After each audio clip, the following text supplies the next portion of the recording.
Je vous présente aujourd'hui le 256e journal de bord. Jean-Marie Le Pen, bonjour. Bonjour. Après 2 semaines passées à l'étranger, avez-vous suivi l'actualité? Oui, un petit peu quand même, parce que j'avais, oh Dieu merci, un iPad.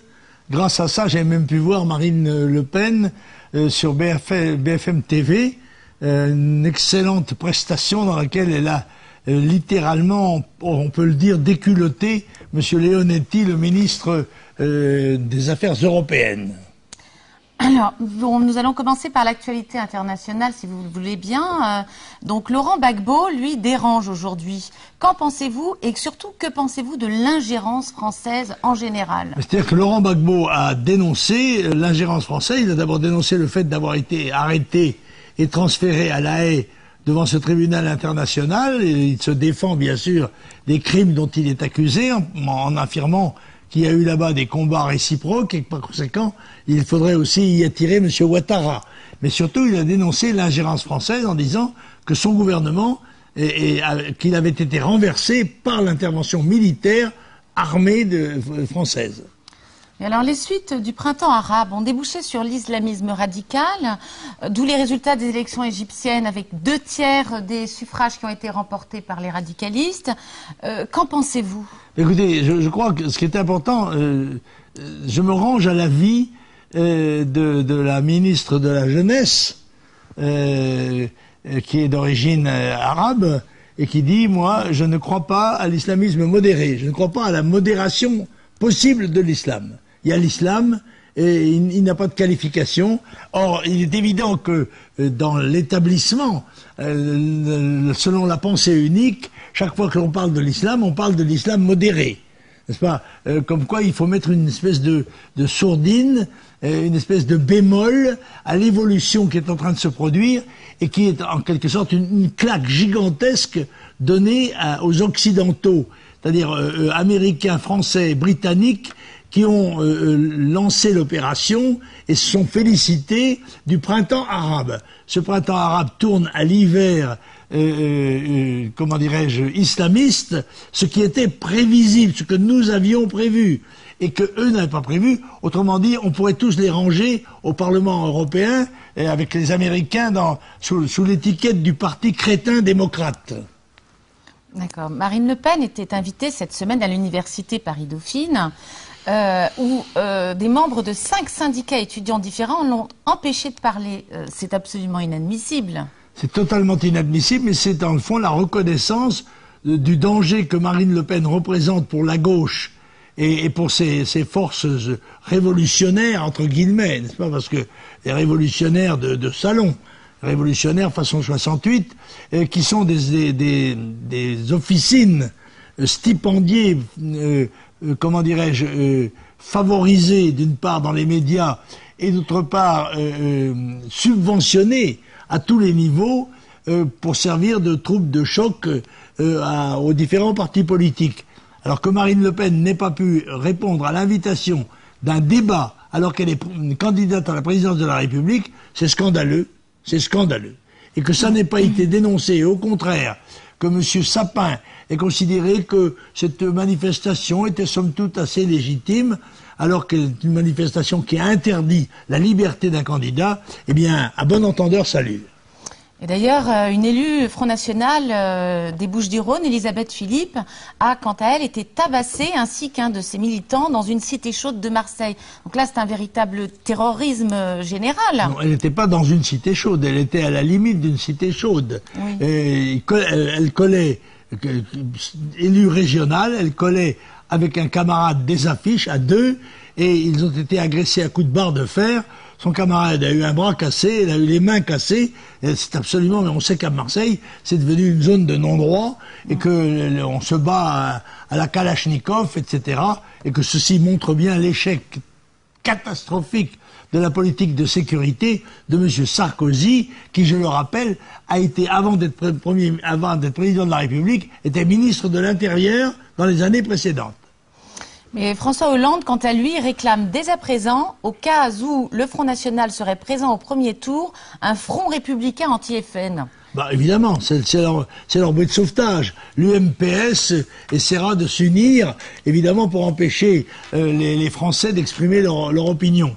Mais ça se fera peut-être au détriment aussi de Monsieur Hollande.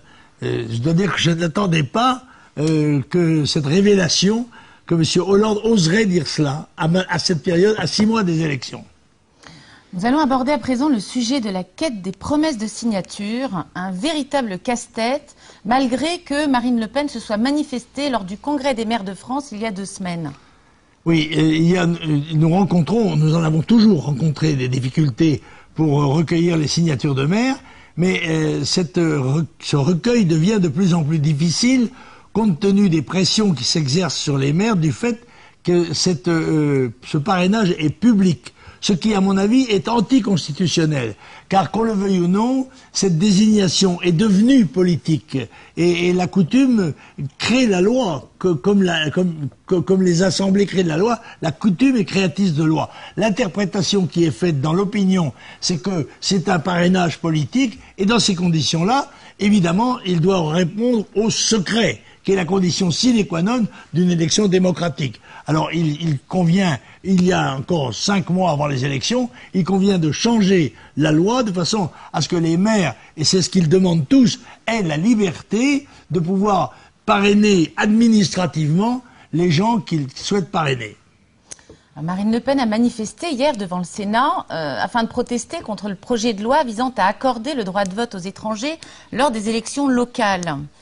Qu'en avez-vous pensé? Avez-vous suivi ça? Oui, j'ai vu ça. J'ai vu en effet que Marine et les militants du Front National ont témoigné devant le Sénat de notre antériorité dans cette opposition au vote des immigrés et ont rappelé très pertinemment que, alors que l'UMP semble rompre des lances pour la défense des intérêts français, que M. Sarkozy s'était prononcé il y a 5 ans, en 2007, il y a 4 ans, en faveur du vote des immigrés. Oui, alors la campagne de François Bayrou a démarré. Vous en pensez quoi? Et à votre avis, quel rôle va-t-il jouer durant cette campagne? Je crois qu'il est sur sa promotion est assurée par tous les médias possibles et imaginables. N'est-ce pas, aussi bien écrit que parlé que télévisé. On va évidemment essayer de pousser Monsieur Bayrou, parce que en espérant qu'il arriverait, ce que je ne crois pas, devant Marine Le Pen. Bon, je voudrais revenir en arrière sur les signatures de maires en rappelant que M. Copé a déclaré qu'il ne fallait pas que les maires UMP signent pour quiconque d'autre que UMP, n'est-ce pas? Devaient réserver leur signature à l'UMP, ce qui est une preuve, s'il en avait été besoin, que c'est dans leur esprit, c'est bien un choix politique. Oui, et un acte militant. Et un acte militant. Alors, maintenant, nous allons parler d'un brigadier, père de famille de 37 ans, Éric Lallès, qui est décédé hier suite à la fusillade à la Kalachnikov de Vitrolles. Des cambrioleurs se sont infiltrés dans un magasin de surgelés. Et puis, suite à cela, ils se sont retrouvés nez à nez avec les policiers et leur ont carrément tiré dessus à la Kalachnikov.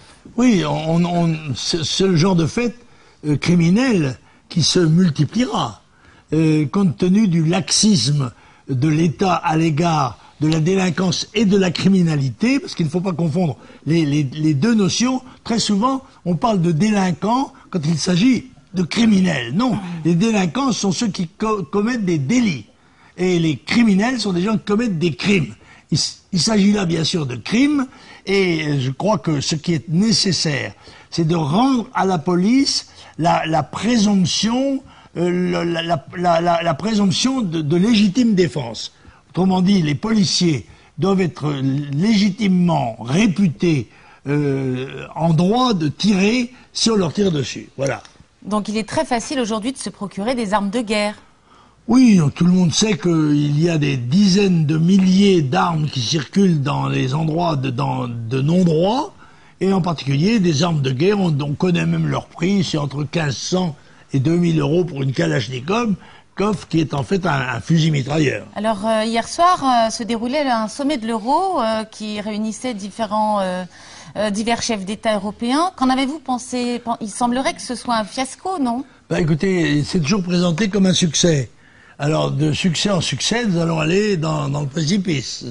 Monsieur Sarkozy, avec Madame Merkel, on les appelle Merkozy maintenant d'ailleurs, on collait une grosse rustine, et on dit « Oh, comme elle est belle notre rustine, vous avez vu comme elle est ?» Mais ça ne tiendra pas. Tout cela ne tiendra pas. Et ce que nous avons annoncé, d'ailleurs, il y a 10 ans, dès la création de l'euro, le Front National a manifesté son hostilité à une monnaie dont on savait qu'elle allait être catastrophique pour l'économie et pour la politique sociale de la France. Et par conséquent, quoi que feront ces gens-là qui bottent en touche, à chaque fois ils bottent en touche, sans s'apercevoir d'ailleurs qu'à force de botter en touche, ils sont sortis du terrain. Ils ne sont plus sur le terrain. C'est donc de la cavalerie, n'est-ce pas?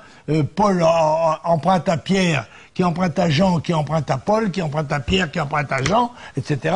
Ça va devant les tribunaux correctionnels quand il s'agit d'individus. Alors pour les États, eh bien, ce sont les élections qui rempliront le rôle de la justice.